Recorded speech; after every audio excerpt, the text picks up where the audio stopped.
Welcome to Something to Talk About. This is the Bainbridge Island Senior Community Center, and today we're going to be talking with Tressa Johnson from the Kitsap Regional Library Bainbridge branch.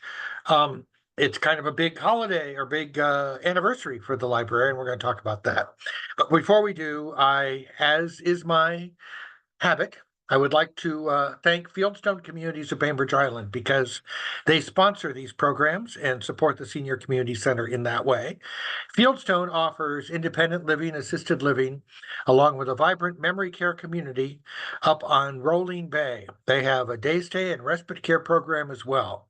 To learn more and to enjoy a free meal, if you'd like, as part of a tour, call Celia or Jamie at 594-1010. Check out their website. It's fieldstonecommunities.com. Also, we'd like to acknowledge that we are meeting on the ancestral homeland of the Salish, Puget Sound Coast Salish people, specifically our neighbors of the Suquamish tribe, who have lived on the waters of the Salish Sea since time immemorial. We honor them, and we are learning from them their stewardship of these lands and waters, and are working to be better stewards ourselves.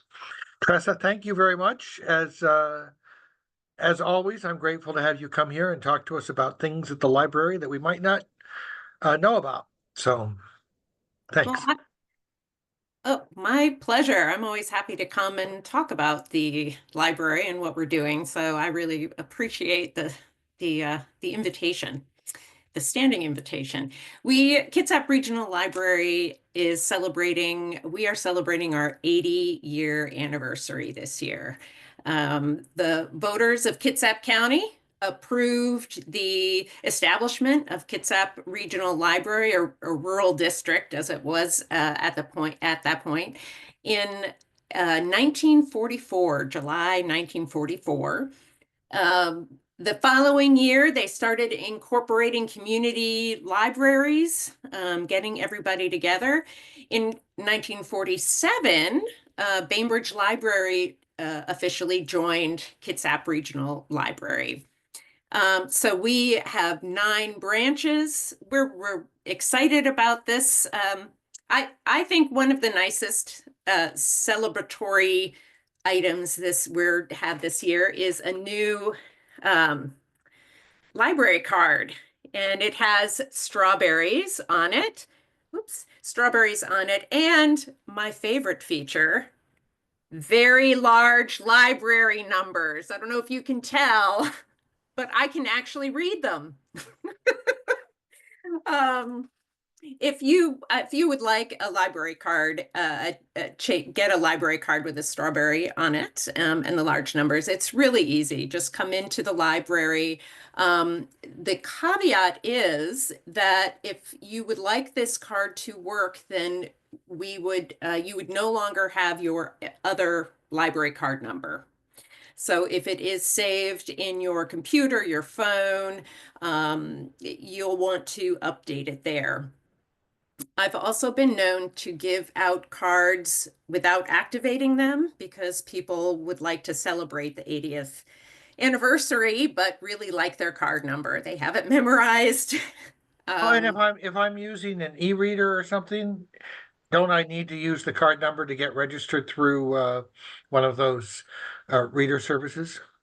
So it should automatically update because of the connection between, if you already are using the Libby services or any other digital service through the library, that service is connected with your account, and so it should automatically update. You shouldn't have to go back. As far as I can think of, the only place you may need to go back to update is if you have the autofill on your computer or a phone or a tablet. Everything else stays the same. Your password stays the same. But then you have this beautiful new card with these lovely legible numbers. That's nice, because I have definitely had to squint to try to figure out when they want me to type in the numbers on the computer. Yes, yes. And with the current design that we have, the white card, when we have to reorder those cards, they will be getting the larger numbers. But we have vast amounts, so it will be some time. But one of the interesting things about this card is that every branch has a different image on their card. And it is specific to that branch. So for Bainbridge Island, we have the strawberry, and other libraries have other designs. Now, some of us have not been to the other libraries. As I said, 9 library branches, which is pretty remarkable. And we are encouraging, as part of our 80th anniversary, we're encouraging folks to stop by and visit each of those other locations. And we're doing that through a passport program. And this passport program, it gives you a little bit of the history of Kitsap Regional Library. And then there's a page for each branch that has a bit of history about specific to that location. And you'll show you the Bainbridge Island page. There's a spot here for a stamp. So every branch has a stamp, again, that is specific to their branch. Ours is a strawberry. Once you have all 9 stamps, you visited all of the branches, then we have a set of commemorative postcards. And there's 1 postcard, 1 image for each branch again. It's really very nice. There's a second part to this passport, and that we're calling them side quests. And you'll find them in the back of the passport.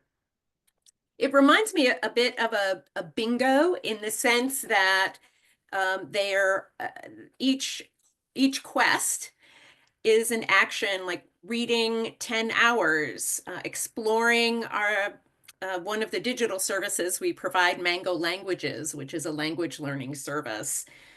Using Creative Bug, which is another digital service I've talked about on this show that has craft learning activities, et cetera, et cetera. And where is it? Tracing your family ancestry. Before we started taping, we were talking about the Bainbridge Island Genealogical Society, which is, they come to the library every second Saturday, I believe, from 3 to 5, and you can come, they'll work with you to do some genealogy. You could get a stamp. Yeah. Can I still, Teresa, can I still use my rainbow card? Yes, you can. Absolutely. That's so pretty. It is. Yep. That rainbow card that went out, I think, last June. Yeah. While supplies last, right? Later on in the spring, I believe, there's going to be another activity. I don't know a lot about it, but I do want to just tease you a little bit because it sounds fun. There's going to be, each branch will have mugs hidden, I'm assuming, around the library. There'll be clues given via social media. I'm not sure what that's going to look like, but similar to a GPS search, you're giving clues and you figure out what those clues mean, and it will direct you to the location of where these mugs are, and then you get to keep the mug. I do want to show you briefly the website for the big reason that I'd like to show you the website. I mean, there's so much we can talk about, but as part of this celebration, again, you are able to, another item that is part of the celebration is that you can purchase a nice canvas bag or a t-shirt or a sweatshirt that has the branch logo on it. So like the strawberry. And I would like to show you where to find that. So let me go ahead and share. And I'm excited to announce that part specifically because we do periodically have people ask, well, where can I get that t-shirt that you're wearing or that sweatshirt? And so this is a gives you the opportunity to do that.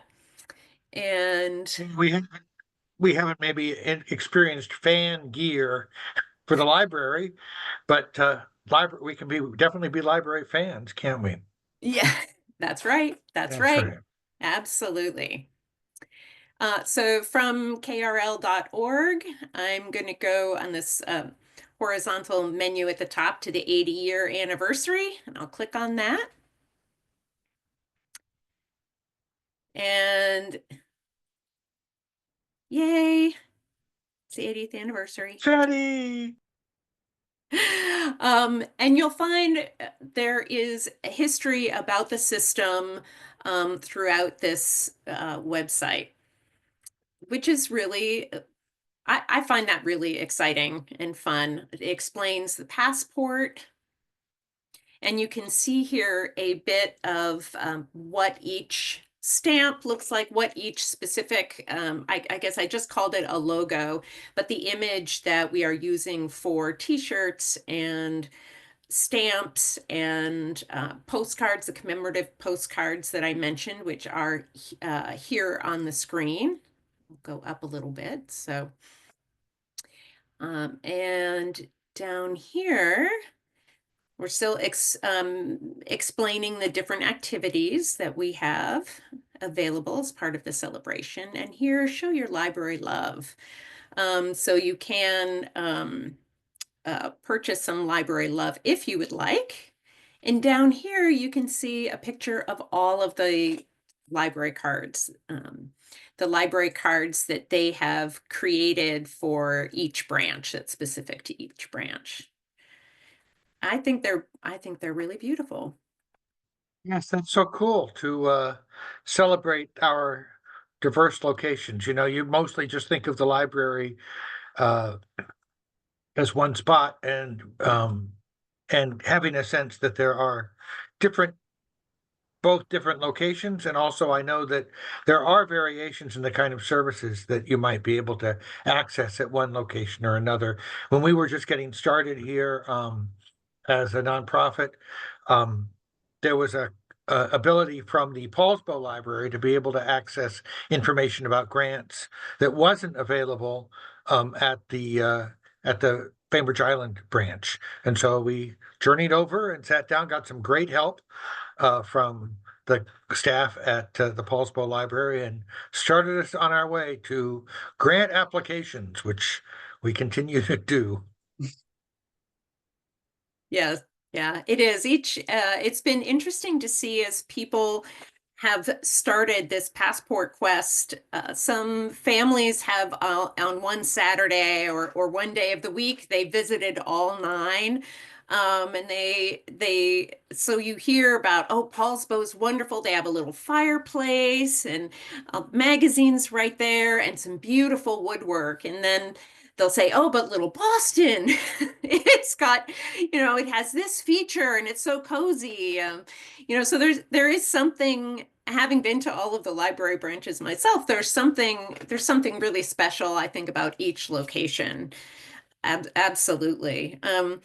And yeah, so you do think of it as, this is my library, this is Bainbridge Library, but we are really a very large system for a county of our size, and we're fortunate because being part of this group of libraries, we are able to supply so much more than we could if we were simply a standalone. We work together every day. The librarians at each branch work together. We have shipments 5 days a week from other branches sending books to Bainbridge so that folks can pick them up and vice versa. We send out 20 bins of books sometimes every day, 20 or more bins of books to go to other branches so that folks in other places around the county could read books that normally sit on our shelves. It's really. I know that Jason Driver, when he was here, the director of the library, Yeah. talked a little bit about the aspect of many of these libraries are owned by other organizations or community, like in the case of the Bainbridge Island branch, the building is owned by a nonprofit that basically takes care of the building. Is that part of the reason why we might be able to enjoy such a multi-branch library, that we get some help from other organizations? Um, Absolutely. I think a number of the branches, I'm not sure if they all do, but they have friends groups. So even when Kitsap Regional Library, the system owns the building, that branch in Sylvan Way, Bremerton, for example, they have a friends group that helps provide funding for summer reading. They help provide funding for programs at that branch and around the system. Um, and we are, and each branch has a unique story. Those that are owned by other nonprofits, for example, our branch, Bainbridge Public Library, which has a really fascinating story, in my opinion, which I can talk a little bit about. But each branch has its own character, its own story, its own history of that community, of the library, and how it developed. The Bainbridge had the second library in all of Puget Sound. It was first established in 1863, and it was on the second floor of the Port Madison Mill building, just a little room. There was then, I believe the next library was 1913 in Winslow Way, and then one opened in Rolling Bay in 1914. The building that we're in now is actually donated land. So gentleman Edmund Stafford donated that corner property on which we're sitting. And that donation is what facilitated the incorporation of Bainbridge Public Library as the owning and managing organization of the building and grounds. And I believe the first Rotary auction was created to raise money to build the building on Ed Stafford's donated land. That's exactly right. That's exactly right. The very first Rotary auction. Do we have to worry anything about the federal cutting that's going on are you worried at all about that at the library? So that there are services. I know in the past we've had services that were partly funded through the Washington State Library, which does receive some federal funds as well as state funds, I believe. But that's not my area in the library. So I'm not really sure is the very unsatisfying answer. So I'm not sure the degree to which we rely on those funds for maybe digital products. I'm not aware that we do right now.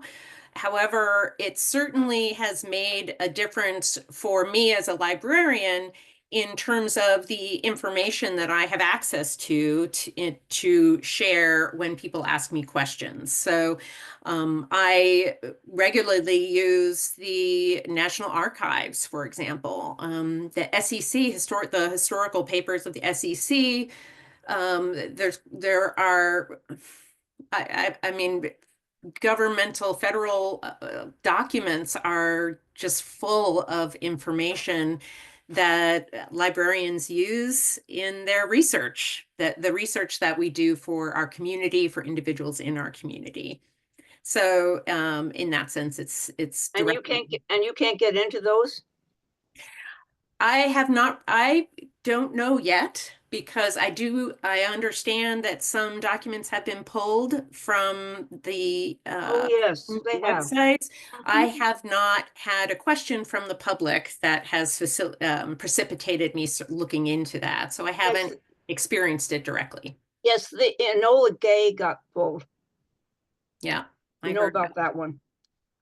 Yeah. I mean, hello. Thank you. Yeah, thank you, Sheila. You're welcome. And I wonder, are there other questions here? I see a couple other people on the call. Larry, if you would, there you go. Yeah, there I go. Here I go.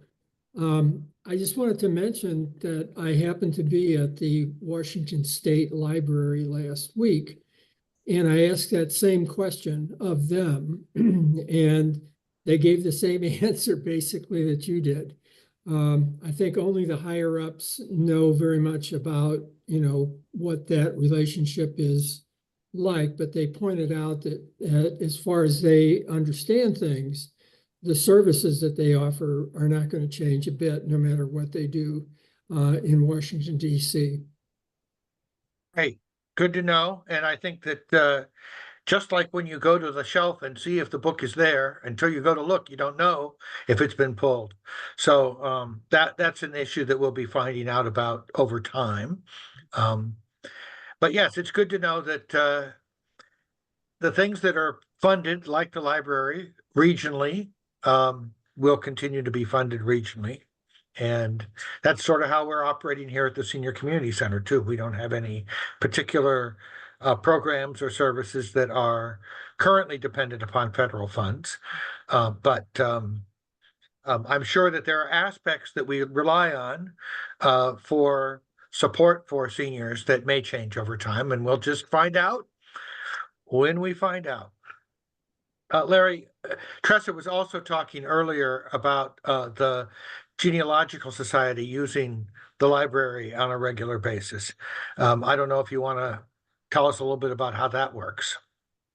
Oh, I'd be happy to. We use the library all the time, and I want to tell you a couple of things about it. First, on Saturdays, we have a program that we partner with KRL called Tree Builder, which is open to the public, and anybody who is interested in finding out anything whatsoever about any aspect of their genealogy is welcome to stop by. And we have half a dozen or so coaches who are there and would help people with any particular problem they might have. I can't tell you exactly when it'll be because it changes a bit from time to time. That is, the time changes, but it's always now on the first or second Saturday in the afternoon, usually at 1 o'clock or at 3 o'clock. So if anyone is interested, they can check on that. But the other thing I wanted to mention is there's a service of the library that I have begun using that is really valuable, and that is the ability to use their printer. They have a terrific printer up there, and for a dime a page, or 15 cents if you want color, they will print any document that you want to bring. Well, I shouldn't say any document, I guess almost any document you want to bring in. And they allow you $10 worth of printing a week, which is probably the biggest printing value I have ever heard of. Because if you go to a printer, you're looking at something much more like 50 cents a page rather than a dime a page. So it's something that you want to keep in mind as a possibility. And all you need is but you have to have a library card, right, Tressa? So yes, it's a $10 courtesy that rolls over every week, and it is associated with your library card. So if you would like to take advantage of that $10 of free copying or printing, you do need a library card. You can print without a library card, but it is, as you said, 10 cents a page for black and white. And actually, I think it's 20 cents for color per page. So if you don't have a library card, you can still print and copy. If you want to if you have a large copying job and you use that $10 over the course of the 7 days of the week, you can pay to have more copies done, or wait until Sunday when we open. You'll have another courtesy $10 available on your card. It doesn't accumulate, but it does roll over every week. Good to know. Any Thanks. other comments or questions? as we celebrate 80 years. It sounds like a great celebration and worthy of recognition. And I'm looking forward to the invitation to go. I haven't done a passport program in a while, so this is a motivation to drive around and see the county. That's right. Beautiful buildings. And I almost forgot, my apologies. We do have an 80th anniversary celebration party. Everybody is invited. The date is in the passport book. It is Friday, May 9th. It's at the Silverdale branch of the library. It's from 6 to 8 p.m. I'm guessing there'll be cake. Good. I'm guessing there'll be cake. So that's at the Silverdale Library on May 9th. Great. Rita, did you have something you wanted to say? Yeah, I was gonna say, is there gonna be cake at Bainbridge? As soon as I saw 80th anniversary, I go, okay, when are they having cake? It's just a joke. I don't, not that I know of. I know staff talked about that too. We need cake. We Yeah, need exactly. fun.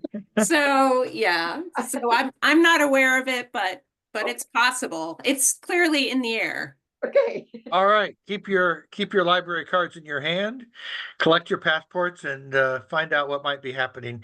And obviously watch krl.org.